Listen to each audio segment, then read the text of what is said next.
اعوذ باللہ من الشیطان الرجیم بسم اللہ الرحمن الرحیم۔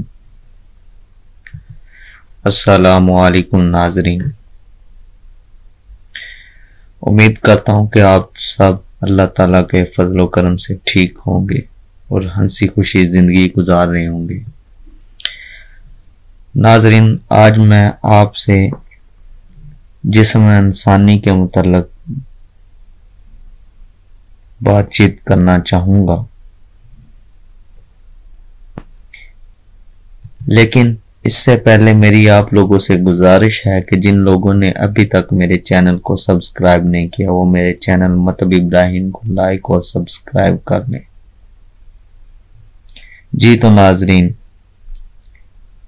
انسانی جسم 3 کیٹیگریز پر مشتمل ہے۔ پہلے نمبر پر بنیادی اعضاء آتے ہیں جنہیں ہم بیسک آرگنز کہتے ہیں۔ دوسرے نمبر پر حیاتی اعضاء یعنی لائف آرگنز ہوتے ہیں، اور تیسرے نمبر پر خون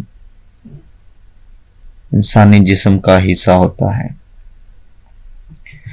ناظرین، سب سے پہلے ہم بنیادی اعضاء کا مطالعہ کرتے ہیں، ایسے اعضاء جن سے انسانی جسم کا ڈھانچہ بنتا ہے۔ مزید 3 اعضاء پر محیط ہے۔ سب سے پہلے ہڈیاں آ جاتی ہیں۔ ناظرین، ہڈی ایک سخت ٹشو ہے۔ ہڈیاں جسم کے مختلف اعضاء کی حفاظت کرتی ہیں، سرخ اور سفید خون کے خلیے تیار کرتی ہیں، معدنیات کو ذخیرہ کرتی ہیں، جسم کے لیے ساخت اور معاونت فراہم کرتی ہیں، اور نقل و حرکت کو آسان بناتی ہیں۔ دوسرے نمبر پر رباط آ جاتا ہے جنہیں ہم لیگامنٹس کہتے ہیں۔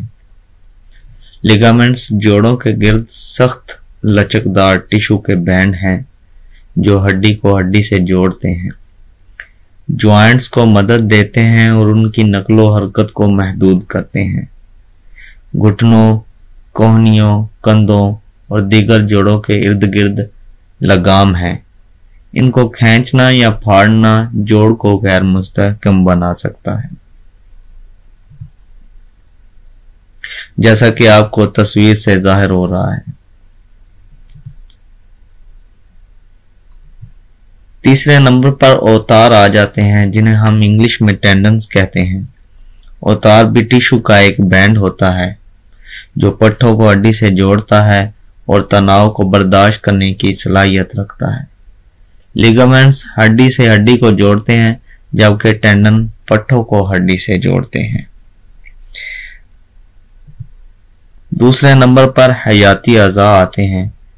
یہ ایسے اعضاء جن سے انسانی زندگی کی بقا قائم ہے۔ یہ بھی 3 ہیں۔ نمبر 1 اعصاب جن کا مرکز دماغ ہے۔ نمبر 2 غدد جن کا مرکز جگر ہے۔ نمبر 3 عضلات جن کا مرکز دل ہے۔ تیسرے نمبر پر خون آ جاتا ہے، سرخ رنگ کا ایسا مرکب جس میں لطیف بخارات، حرارت اور رطوبت پائی جاتی ہے۔ دوسرے معنوں میں صفرا، سودا اور بلغم کا حامل ہے، جس کی تفصیل آئندہ بیان کی جائے گی۔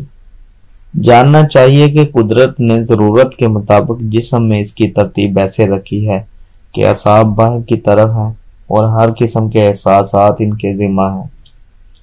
اعصاب کے اندر کی طرف غدد ہیں جو ہر قسم کی غذا جسم کو مہیا کرتے ہیں۔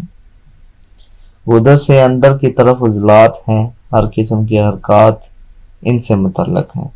یہی تینوں جسم میں ہر قسم کے احساسات، اغذیہ اور حرکات کے طبعی افعال انجام دیتے ہیں۔